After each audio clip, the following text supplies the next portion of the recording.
दोस्तों इस वीडियो में आपको पीएफ ट्रांसफर करने का कंप्लीट लेटेस्ट प्रोसेस इस वीडियो में आपको बताने वाला हूं। अगर आपने भी मल्टीपल कंपनी में काम किया है, जैसे कि 2 कंपनी में, 3 कंपनी में या तो इससे ज्यादा कंपनी में आपने काम किया है, तो जो भी आपका पुराना कंपनी होता है उसमें जो भी आपका पीएफ का पैसा होता है, पेंशन का पैसा होता है, साथ ही साथ जो भी आपका सर्विस हिस्ट्री होता है उससे आपको नया कंपनी में आपको ट्रांसफर करना होता है, ताकि भविष्य में जब भी आप अपना नया कंपनी में डेट ऑफ एग्जिस्ट मेंशन करके पीएफ का पूरा पैसा निकासी करें या फिर पेंशन का पूरा पैसा निकासी करें, तो दोनों कंपनी का जो भी आपका पीएफ का पैसा होता है या फिर पेंशन का पैसा होता है वो एक साथ ही निकासी हो सके, इसके लिए आपको पीएफ ट्रांसफर करना होता है। और ईपीएफओ के नियमानुसार पीएफ ट्रांसफर करना काफी ज्यादा जरूरी होता है, काफी ज्यादा कंपलसरी होता है। तो इस वीडियो में आपको सबसे लेटेस्ट और स्टेप बाय स्टेप करके मैं आपको बताऊंगा किस प्रकार से आप खुद से ही आप अपना पीएफ अकाउंट लॉगिन होकर के पीएफ ट्रांसफर किस प्रकार से कर सकते हैं। इसका जो प्रोसेस होगा वो मैं आपको इस वीडियो में बताने वाला हूं। तो चलिए वीडियो शुरू करते हैं। वीडियो अगर आपको अच्छा लगे तो वीडियो को लाइक करना है, साथ ही साथ अगर आप चैनल पर नए होंगे तो चैनल को भी आपको सब्सक्राइब कर लेना है। इसके लिए सबसे पहले आप अपना फोन, लैपटॉप, कंप्यूटर में कोई भी ब्राउजर होगा, ब्राउजर आपको ओपन कर लेना है। उसके बाद आपको सर्च बार पर क्लिक करना है, यहाँ पर आपको टाइप करना है यूएन लॉगिन, देन आपको सर्च करना है। उसके बाद नीचे आएगा तो जो भी ईपीएफओ का ऑफिशियल वेबसाइट होता है सबसे ऊपर ही नजर आता होगा। जैसे यहाँ पे देखिए लिखा नजर आता होगा employ provide organisation official website है ईपीएफओ का, तो आपको पहला ही वेबसाइट पर आपको क्लिक करना है।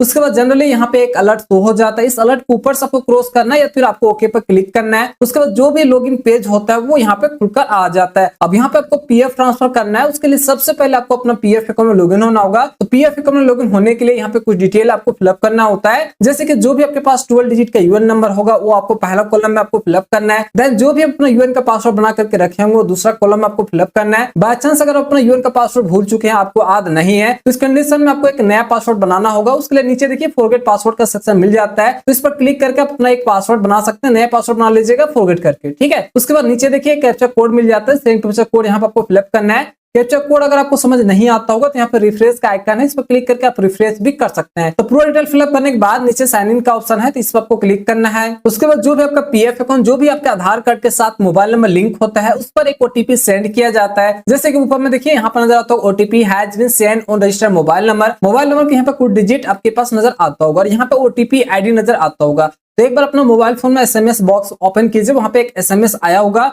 तो जो एसएमएस में ओटीपी होता है वो 6 डिजिट का होता है और जो ओटीपी आईडी होता है वो 4 डिजिट का होता है।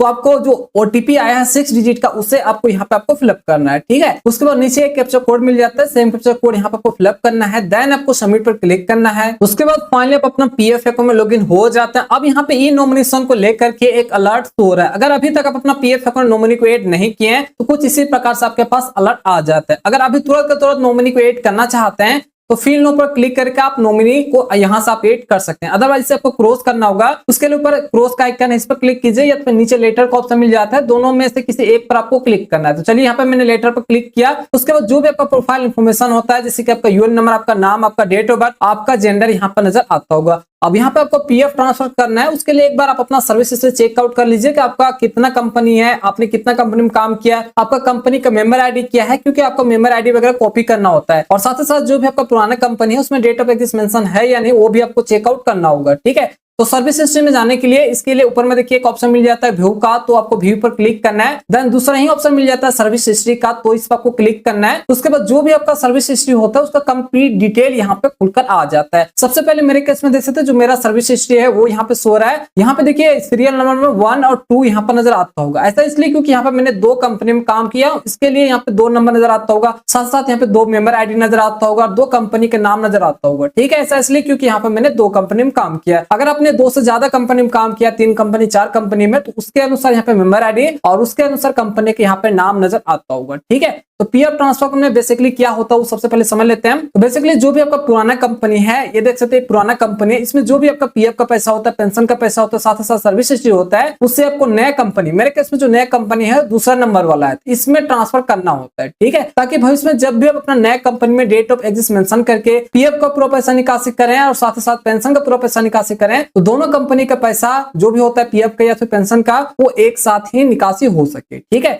या तो फिर अगर आपने पुराना कंपनी पीएफ का पूरा पैसा निकासी कर ली है और आपका पेंशन का पैसा पुराना कंपनी में है बचा हुआ है, तो उसको आपको नए कंपनी आपको ट्रांसफर करना है, ताकि जब भी अपना नया कंपनी से पेंशन का पूरा पैसा निकासी करें तो दोनों कंपनी के एक साथ ही निकासी हो जाए। अगर आप ट्रांसफर नहीं करेंगे तो जो आपका पेंशन का पैसा होगा वो आपका पुराना कंपनी में फंस जाएगा, आप उसे निकासी नहीं कर पाइएगा। ठीक है, तो चलिए ट्रांसफर करने का प्रोसेस समझा देता हूँ। तो सबसे पहले जो मेरा पुराना कंपनी है वो पहला ही नंबर वाला पुराना कंपनी है, तो इसका जो पहला स्टेप में है, जो इस कंपनी का जो मेंबर आईडी है उससे आपको कॉपी कर लेना है या फिर कहीं पे आपको नोट कर लेना है। जैसे कि इसका जो मेंबर आईडी है वो यहाँ से मैंने कॉपी किया हूँ। ठीक है, और दूसरा काम यहाँ पे क्या कर लेना है, अगर आपका जो पुराना कंपनी है उसमें अगर आपका डेट ऑफ एग्जिस्ट मेंशन है तो ठीक है। जैसे कि इसमें देख सकते हैं यहाँ पर नजर आता है DOE, यहाँ पर देख सकते हैं EPF और EPS दोनों में डेट ऑफ एग्जिस्ट मेंशन है। अगर आपका डेट ऑफ एग्जिस्ट मेंशन नहीं होगा तो सबसे पहले आप अपना पुराना कंपनी में डेट ऑफ एग्जिस्ट मेंशन कर लीजिएगा। अब यहाँ पे आपको रिक्वेस्ट सबमिट करना होगा पीएफ ट्रांसफर करने का, उसके लिए आपको फॉर्म भरना होता है। चलिए सबसे ऊपर में देखिए एक ऑप्शन मिल जाता है ऑनलाइन सर्विस, इस पर आपको क्लिक करना है। देन दूसरा ही ऑप्शन में मिल जाता है one member one PF account transfer request, तो इस पर आपको क्लिक करना है। उसके बाद ट्रांसफर करने का जो पेज होता है वो यहाँ पे खुलकर आ जाता है। अब यहाँ पे देख सकते हैं पहला स्टेप में पर्सनल इन्फॉर्मेशन, जो भी आपका पर्सनल इन्फॉर्मेशन होता है जैसे कि आपका नाम, आपका bank account number, mobile number, IFSC code, email ID वगैरह यहाँ पर नजर आता होगा। उसी के नीचे आएगा तो दूसरा स्टेप में यहाँ पर नजर आता होगा, दूसरा यहाँ पे जो डिटेल है वो आपका प्रेजेंट कंपनी का डिटेल यहाँ पे शो होता है, और जो भी यहाँ पे प्रेजेंट कंपनी का डिटेल शो हो रहा है इसी में आपका पैसा ट्रांसफर होगा। ऊपर में देखिए नजर आता होगा detail of present account into which transfer will be affected, मतलब जो भी आपका पुराना कंपनी में आपका पीएफ का पैसा, पेंशन का पैसा, साथ ही साथ जो भी आपका सर्विस हिस्ट्री है वो किस कंपनी में ट्रांसफर होगा जिसका ये डिटेल यहाँ पे शो रहा है, इसी कंपनी में आपका ट्रांसफर होने वाला है। ठीक है, सिंपल से समझ गए होंगे। अब नीचे आना है, यहाँ पे दो स्टेप में ये काम करेगा। पहला स्टेप में तो जो वहां से आपने मेंबर आईडी कॉपी किया था उसे फिलअप करके आपको सिलेक्ट करना होगा, और दूसरा स्टेप में यहाँ पे आधार OTP से आपको वेरिफिकेशन करना होगा। ठीक है, तो चलिए स्टेप समझ लेते हैं। तो सबसे ऊपर में देखिए एक ऑप्शन मिल जाता है ऑथेंटिकेशन थ्रू। ऑथेंटिकेशन थ्रू करने का मतलब होता है जो भी आप पीएफ ट्रांसफर रिक्वेस्ट आप सबमिट करेंगे वो किस कंपनी के पास भेजना चाहते हैं, पुराना कंपनी के पास भेजना चाहते हैं या फिर नया कंपनी के पास भेजना चाहते हैं। ठीक है, तो दोनों ऑप्शन में से किसी एक ऑप्शन को आपको सिलेक्ट करना होगा। अगर आप यहाँ पे प्रीवियस एम्प्लॉयर सिलेक्ट करेंगे तो जो आपका रिक्वेस्ट होगा वो सबसे पहले आपका पुराना कंपनी के पास है, उसके बाद आपका रीजनल पीओ ऑफिस जाएगा। लेकिन अगर आप प्रेजेंट कंपनी को सिलेक्ट करते हैं तो जो आपका रिक्वेस्ट है पीएफ ट्रांसफर करने का वो आपका प्रेजेंट एम्प्लॉयर के पास जाएगा, आपका प्रेजेंट एम्प्लॉयर अप्रूव करेगा, उसके बाद फाइनल अप्रूवल के लिए आपका रीजनल पीएफ ऑफिस चला जाएगा। तो दोनों में से किसी को भी आप सिलेक्ट कर सकते हैं, लेकिन मैं आपको प्रेफर करता हूं प्रेजेंट एम्प्लॉयर की सिलेक्ट कीजिए, क्योंकि वो आपका नया कंपनी, उस कंपनी में काम कर रहे हैं या फिर काम छोड़ भी दिए होंगे तो भी आपका प्रेजेंट कंप्लीट कर देगा। ठीक है, दोनों में से किसी एक को आपको सिलेक्ट करना है। उसके बाद जो भी वहां से आपने मेंबर आईडी कॉपी किया था उस मेंबर आईडी को यहाँ पे आपको फिलअप करना है। जैसे कि यहाँ पे मैंने फिलअप किया हूँ, देन आपको गेट डिटेल पे आपको क्लिक करना है। जैसे गेट डिटेल पे क्लिक करेंगे तो इस मेंबर आईडी का जो भी होता है डिटेल वो यहाँ पे खुलकर आ जाता है। जैसे कि सबसे पहले तो आपका नाम यहाँ पे शो हो जाएगा, उसके बाद मेंबर आईडी, ठीक है, पुराना कंपनी का मेंबर आईडी जो भी है यहाँ पे आपने पेस्ट किया तो वही यहाँ पे शो होता होगा। देन कंपनी के नाम यहाँ पे शो हो जाता है। देन इसमें डेट ऑफ ज्वाइनिंग कब का है, डेट ऑफ एग्जिस्ट कब का है, उसके बाद जो भी आपका डेट ऑफ बर्थ होता है वो यहाँ पे सो जाता है। सबमिटेड, कहां पे रिक्वेस्ट मेरा सबमिट होगा, प्रेजेंट एम्प्लॉयर के पास सबमिट होगा, तो यहाँ पे देखिए प्रेजेंट एम्प्लॉयर नजर आता होगा। उसके बाद यहाँ पे नजर आता होगा आपका यूएन नंबर। ठीक है, अब यहाँ पे क्या करना है, जो भी मेंबर नेम है उसके सामने एक बॉक्स नजर आता होगा, इस बॉक्स में आपको टिक मारना है। तो देख सकते हैं दोनों बॉक्स में टिक हो गया, बस इतना ही आपको करना है काम। उसके बाद नीचे आना है, यहाँ से अब आपको आधार OTP से आपको वेरिफिकेशन करना होगा। उसके लिए यहाँ पे टर्म एंड कंडीशन आपको एक्सेप्ट करना है, देन आपको गेट OTP पे आपको क्लिक करना है। उसके बाद ऊपर में देखिए OTP सेंड सक्सेसफुल, अब आपको ओके पर क्लिक करना है। ठीक है, उसके बाद जो भी आपका आधार कार्ड के साथ मोबाइल नंबर लिंक है उस पर एक OTP सेंड किया जाता है। तो जो भी OTP आता है उस OTP को यहाँ पे आपको फिलअप करना है, देन आपको सबमिट पर क्लिक करना है। उसके बाद फाइनली जो आपका पीएफ ट्रांसफर रिक्वेस्ट होता है वो सक्सेसफुली यहाँ से आपका सबमिट हो चुका है। जैसे कि यहाँ पे देखने जाता होगा स्टेटस कैन बी ट्रैक, और यहाँ पे ट्रैक स्टेटस का ऑप्शन मिल जाता है। नीचे नजर आता होगा the claim has been successfully submitted. अब आपको स्टेटस चेकआउट करना है, उसके लिए आपको ट्रैक स्टेटस पर आपको क्लिक करना है। उसके बाद जो भी आपका स्टेटस होता है वो यहाँ पे खुलकर आ जाता है। जैसे कि यहाँ पे देखिए नजर आता होगा ट्रांसफर क्लेम स्टेटस, और यहाँ पे सीरियल नंबर 1 नजर आता होगा। उसके बाद आपका ट्रैकिंग आईडी नंबर, उसके बाद जो भी आपका प्रीवियस अकाउंट जो आपका पुराना कंपनी का मेंबर आईडी होता है वो यहाँ पे सो जाता है। देन जो भी आपका नया कंपनी है उसका मेंबर आईडी यहाँ पे सो जाता है। और टेंशन थ्रू में कहाँ पे गया है रिक्वेस्ट, तो सबसे पहले यहाँ पे देखिए जो भी मेरा प्रेजेंट एम्प्लॉयर है उसी के पास चला जाता है। अब यहाँ पे एक फॉर्म जनरेट होता है, फॉर्म 13 पीएफ ट्रांसफर करने का।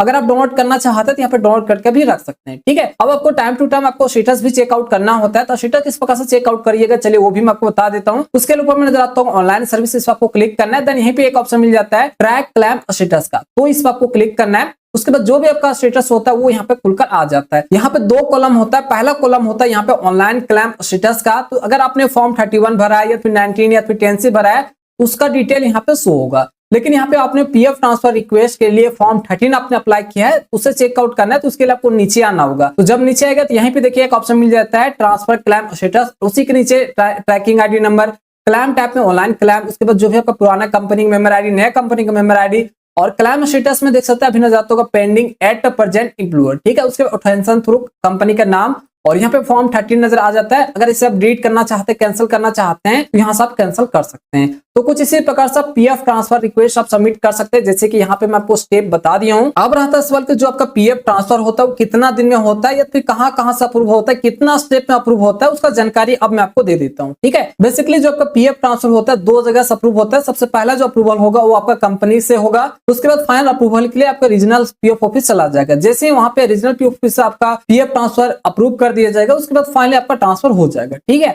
जैसे कभी प्रेजेंट टाइम में स्टेटस देख सकते हैं, लिखा उधर आता होगा पेंडिंग एट प्रेजेंट एम्प्लॉयर। मैंने यहाँ पे प्रेजेंट एम्प्लॉयर सेलेक्ट किया था, जिसकी वजह से यहाँ पे प्रेजेंट एम्प्लॉयर उसका नाम यहाँ पे नजर आता होगा। अगर आपने प्रीवियस एम्प्लॉयर सेलेक्ट किया होगा तो यहाँ पे पेंडिंग यहाँ पे लिखा हुआ आ जाएगा एट प्रीवियस एम्प्लॉयर, और उसका नाम यहाँ पे नजर आता होगा। तो सबसे पहले जो अभी आपका रिक्वेस्ट है वो आपका कंपनी के पास डायरेक्ट टाइम पे गया है। तो जैसे आपका कंपनी आपका चेकआउट करेगा, डिटेल सब कुछ सही हो जाने के बाद आपका कंपनी अप्रूव कर देगा, वेरीफाई कर देगा।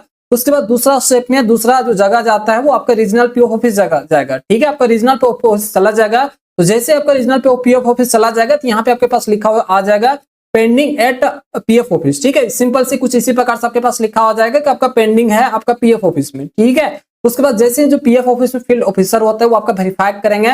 उसके बाद जैसे वहां से अप्रूव हो जाएगा, ठीक है, अप्रूव कर देंगे, आपका पीएफ ऑफिस हो जाएगा। उसके बाद फाइनली जो आपका पीएफ का पैसा होता है पुराना कंपनी से वो आपका नया कंपनी में आपको ट्रांसफर हो जाएगा। अब यहाँ पे ध्यान दीजिएगा, केवल आपका पीएफ का पैसा और सर्विस हिस्ट्री ही आपका पुराना कंपनी से नया कंपनी में ट्रांसफर होगा। जैसे कि ये पुराना कंपनी है, इसमें जो भी पीएफ का पैसा होगा, साथ ही साथ जो भी आपका सर्विस हिस्ट्री होगा वो इस कंपनी में नया वाला में ट्रांसफर हो जाएगा, ठीक है। पेंशन का जो पैसा होगा वो आपका पुराना कंपनी का जो मेंबर आईडी होता है उसमें ही रहेगा, पेंशन का पैसा ट्रांसफर नहीं होगा। पेंशन का जो पैसा होता है वो आपका पुराना पासबुक में ही केवल शो होगा, केवल वहां पर शो होगा। लेकिन जब भी भविष्य में आप नए कंपनी में डेट ऑफ एग्जिस्ट डाल करके पेंशन का पूरा पैसा निकासी करेंगे या फिर पीएफ का पैसा निकासी करेंगे, तो दोनों कंपनी में जो भी पीएफ का पैसा होगा या फिर जो भी पेंशन का पैसा होगा एक साथ ही जुड़ करके निकासी हो जाएगा। तो कुछ इसी प्रकार से आप पीएफ ट्रांसफर रिक्वेस्ट आप सबमिट कर सकते हैं, जैसे कि इस वीडियो में आपको स्टेप बाय स्टेप करके मैंने आपको बता दिया हूँ। वीडियो अच्छा लगा हो, जानकारी अच्छा लगा हो तो वीडियो को लाइक करना है, साथ ही साथ अगर आप चैनल पर नए होंगे चैनल को आपको सब्सक्राइब करना है।